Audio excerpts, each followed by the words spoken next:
오늘 말씀은요, 제목은 의인의 기도라는 제목입니다. 말씀 본문은요, 야고보서입니다. 야고보서 하면 여러분들 무엇이 생각납니까? 저는 아몬드 이런 거 생각납니다. 왜 아몬드인가? 고소해서가 아니라 딱딱해서. 먹는데 부드러운 음식이 있고 먹는데 딱딱한 음식이 있대요. 딱딱한 음식은 이에 무리는 가는데 그냥 들어가면 몸에는 좋다. 대부분 그렇게 생각하죠. 마찬가지입니다. 야고보서는 딱딱해요. 그리고 겉면이긴 한데 명령하는 의미 이런 것들이 강하고 그래서 좀 부담스러운 책입니다. 근데 이게 몸으로 들어오게 되면 건강해지는 책이기도 한 것입니다. 야고보서는 뭐에 대한 강조가 많냐면 행위에 대한 강조가 많아요. 교회 보면은 전부 다 은혜로 하잖아요. 그것은 로마서에 나오는 바울이 얘기했던 은혜론 때문에 그런 거예요. 그런데 그 가운데 은혜와 행위, 사실 두 가지를 구분할 수는 없습니다만 행위를 더 강조한 책이 하나가 있으니 그게 바로 야고보서예요. 그래서 종교계에 했던 그 루터도 지푸라기 복음이다 그랬어요. 왜냐? 행위를 강조하기 때문에. 우리는 은혜를 강조하는 것인데 어떤 행위로도 천국에 갈 수 없는데 행위를 강조했으니 이거는 뺄 수는 없으나 지푸라기 같은 복음서다라고 폄하한 내용도 있습니다. 행위를 강조하는데 야고보서는 그 중에서도 어떤 행위를 강조하느냐? 여러 가지가 있겠으나 말에 대한 행위, 이게 제일 강조되고 있습니다. 야고보서 3장 2절 말씀에 보면요, 우리가 다 실수가 많으니 만일 말에 실수가 없는 자라면 곧 온전한 사람이라 능히 온몸도 굴레 씌우리라 그랬습니다. 야고보서 3장에 나오는 말씀이에요. 말이 이만큼 중요하다는 거예요. 여러분, 말이 중요합니다. 말을 좋게 하는 사람이 있고 말을 나쁘게 하는 사람이 있어요. 말을 좋게 하는 사람은 거의 대부분 좋은 사람입니다. 말을 나쁘게 하는 사람은 거의 대부분 나쁜 사람이에요. 말은 마음이 나타나는 하나의 표시이기 때문에 그런 거예요. 말이 얼마나 중요하냐면 창세기 1장에 보면은 하나님께서 천지를 창조하실 때 뭘로 창조하세요? 말씀으로 창조해요. 말이 그만큼 권위 있고 힘이 있는 것입니다. 말을 어떻게 하느냐에 따라서 그 마음과 삶이 변화되게 된다 하는 그 이야기를 하고 있는 거예요. 그래서 행위 자체가 중요하다고 얘기하지만 실제 그 마음, 그 중심이 어떠냐가 중요한데 그것이 이렇게 드러나니 이게 이래야 이 마음도 중심도 이런 것이다 라고 얘기를 하고 있는 게 야고보서다라는 거예요. 근데 믿는 사람들은요, 야고보서에서 뭐라고 얘기하냐면 쓸데없는 말을 피해야 된다. 여러분, 말이라고 다 말이 아니에요. 쓸데없는 말이 있습니다. 독이 되는 말이 있어요. 그리고 살리는 말이 있습니다. 여러분, 교회에서도요, 말 한마디 때문에 교회에 안 나오는 사람이 있어요. 상처받고. 누구누구 권사 때문에 교회에 못 나옵니다. 누구누구 집사 때문에 교회에 못 나옵니다. 이런 교인들이 얼마나 많은지 몰라요. 물론 그 사람이 신앙이 연약해서 얘기했지만 그 말이 중요하니 그 말을 조심해야 된다. 그럼 여러분 어떤 말을 해야 됩니까? 쓸데없는 말들을 싹 제거하고 이런 말을 해야 된다는 거예요. 어떤 말이냐? 찬양과 기도의 말을 해야 된다. 야고보서 5장 13절 말씀에 보면요.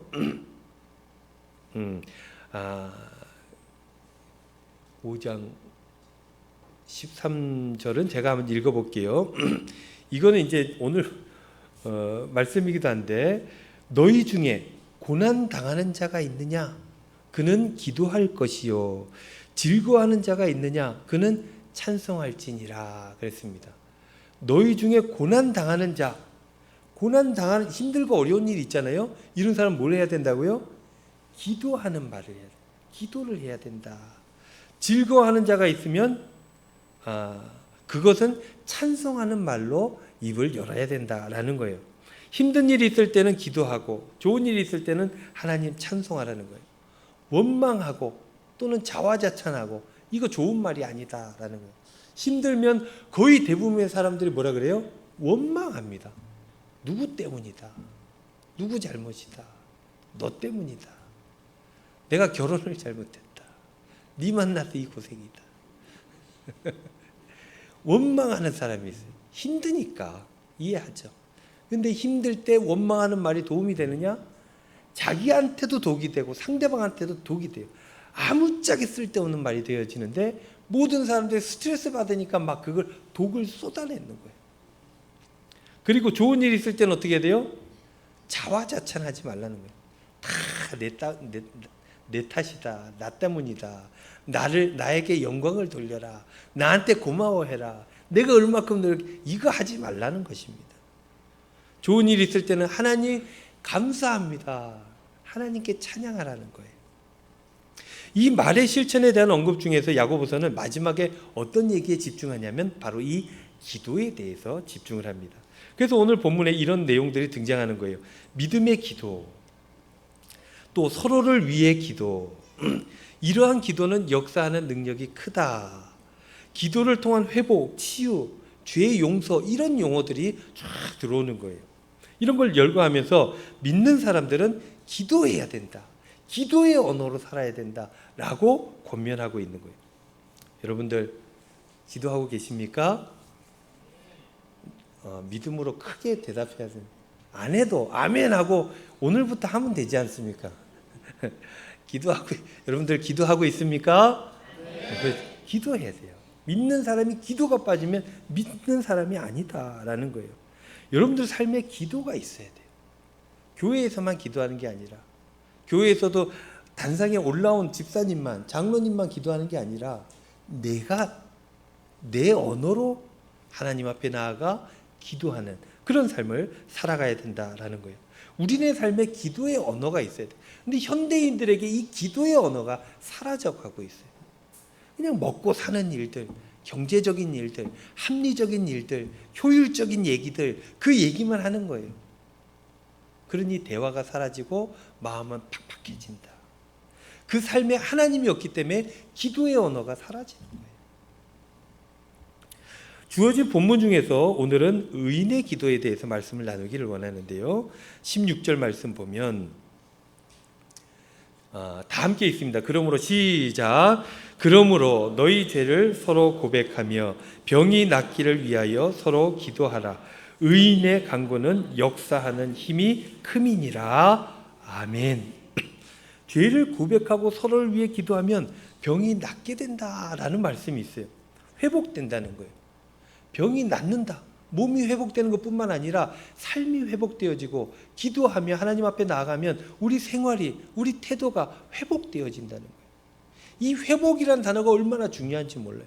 하나님께서 천지를 창조하실 때 선하게, 지난주에 말씀 나눴잖아요. 보시기에 좋도록, 보시기에 좋도록 만들었어요. 근데 죄가 들어와서 그게 어그러진 거예요. 그게 다시 회복되어지는 것. 그것이 하나님의 은혜 가운데 나타나는 역사다. 그래서 회복되는 것은 생명 살림의 일이다라는 거예요. 그럼에도 불구하고 우리의 삶의 자리가 힘들고 어려워요. 건강이 나빠지고 생활이 나빠지고 마음도 나빠지는 게 자연스러운 일이 돼버렸어요. 그래서 하나님 앞에 붙들리고 기도하고 하나님 뜻대로 살아가려고 애쓰고 노력하고, 그래서 하나님 나라로 회복되어지는 역사가 있어야 우리가 온전한 삶을 살아가게 된다라는 거예요. 부족하고 연약한 삶의 자리에서 온전하게 살기 위해서 필요한 것은 무엇이다? 기도다라는 겁니다. 기도하면 회복되어지고 이 고달픈 인생에서 열매가 맺혀지고 능력의 삶을 살아갈 수 있게 된다라는 것입니다. 역사하는 힘이 크다 그랬어요. 능력의 삶을 살아가게 된다.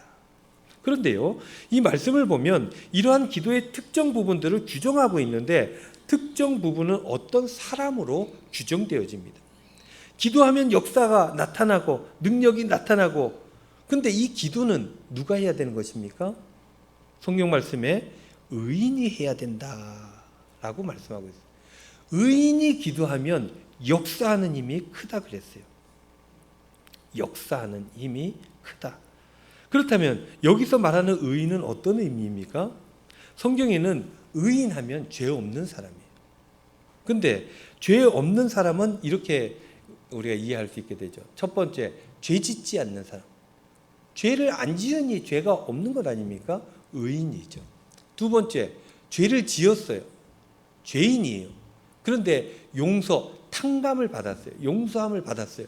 그럼 죄가 없죠. 그럼 의인이 되는 것입니다. 두 가지의 의인의 모습이 있는데 로마서 3장 10절 말씀에 보면 이런 말씀이 있죠.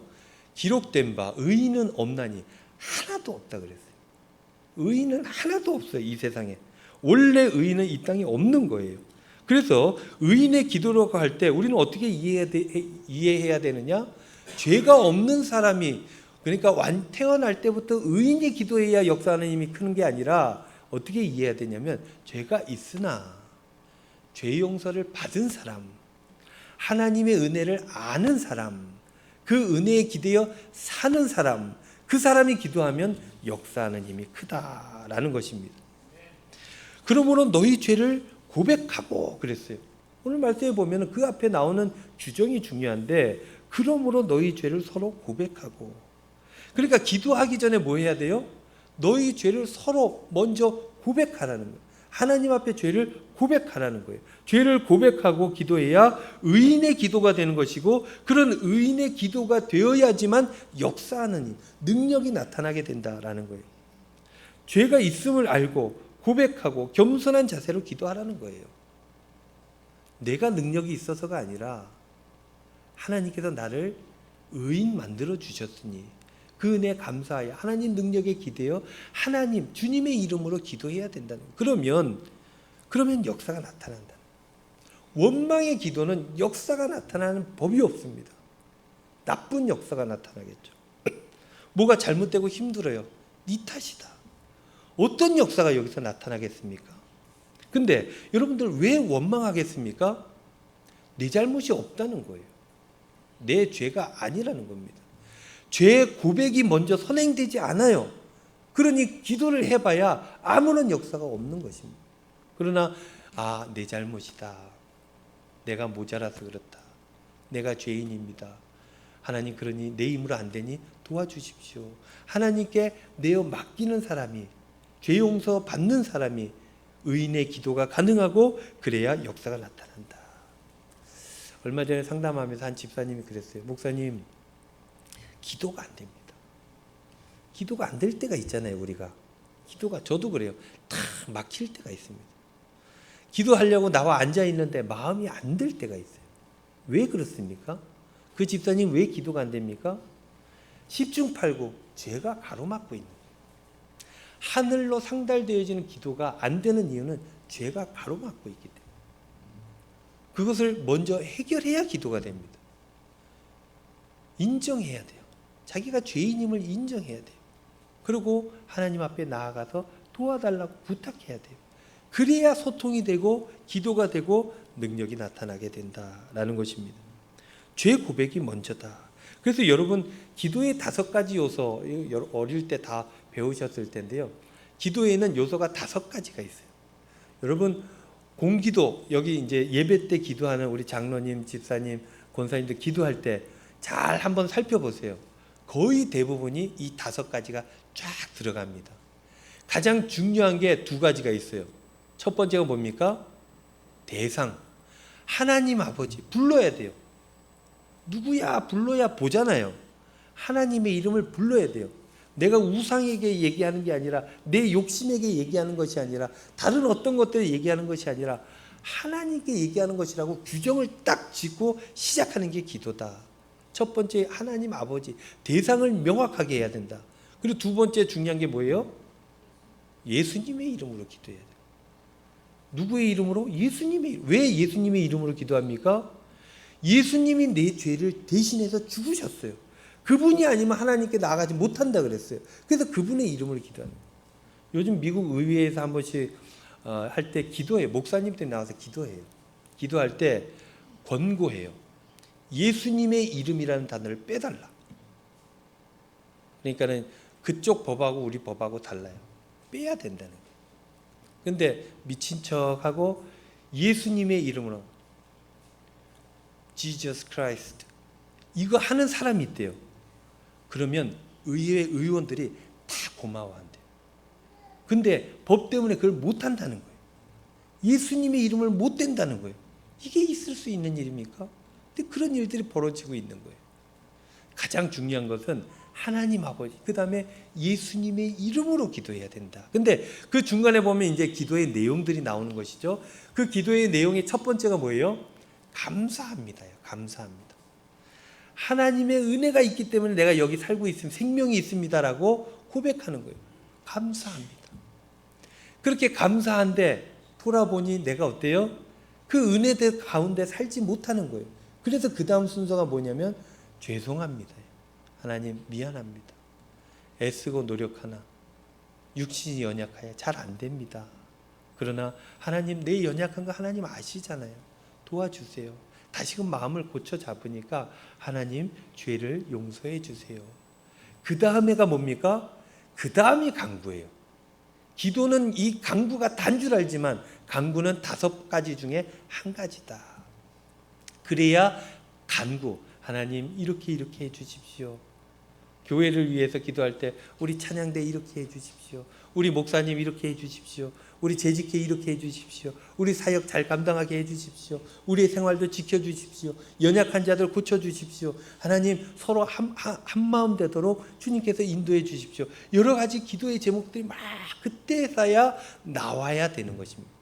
이런 순서가 갖추어졌을 때 역사하는 힘이 나타나게 된다라는 것입니다. 이 순서에도 보면 간구가 먼저가 아니라 사죄가 먼저다라는 거예요. 서로 죄 고백을 먼저 해야 돼요. 그래야 의롭다 칭함을 받게 되는 것이고, 그래야 의인이 되는 거예요.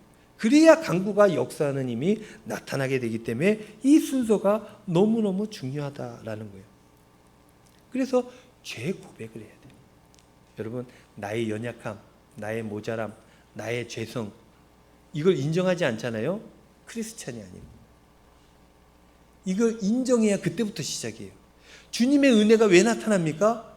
내가 죽을 수밖에 없는데도 불구하고 나를 대신해서 죽은 거죠. 그러니 고마운 거예요.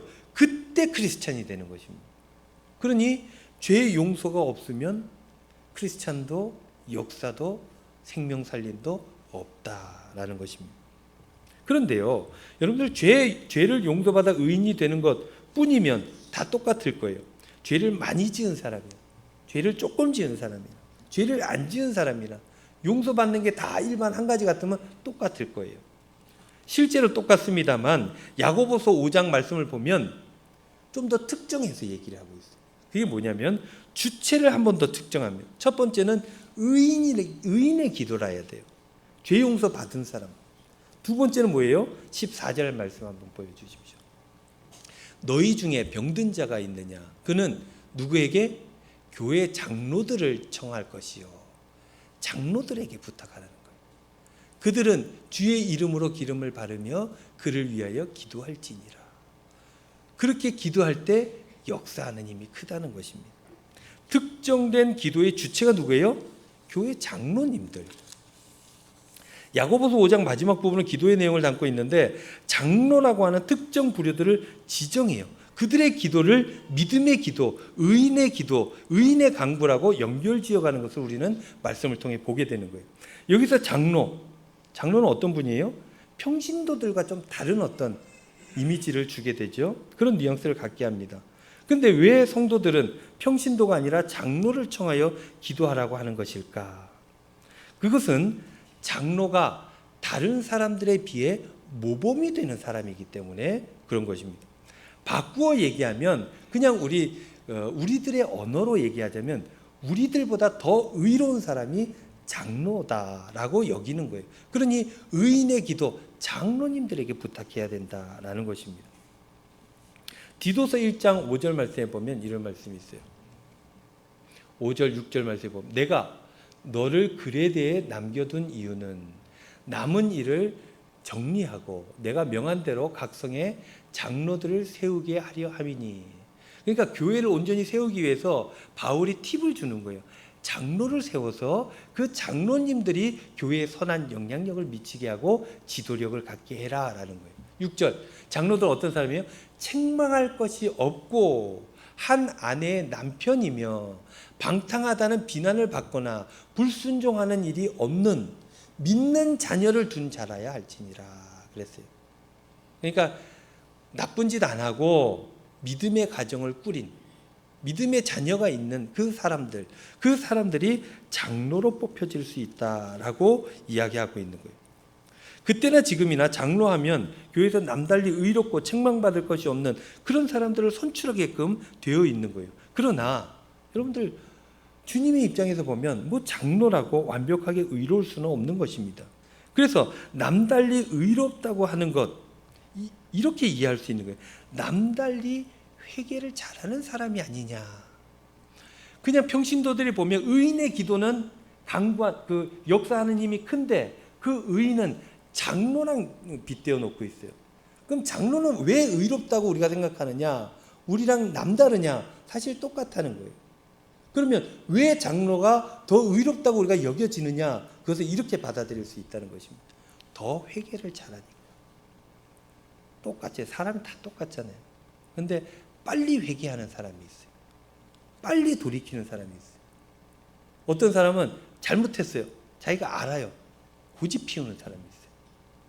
모두가 잘못을 해요. 그러나 빨리 돌이키는 사람이 있고 돌이키지 않는 사람이 있다라는 거예요.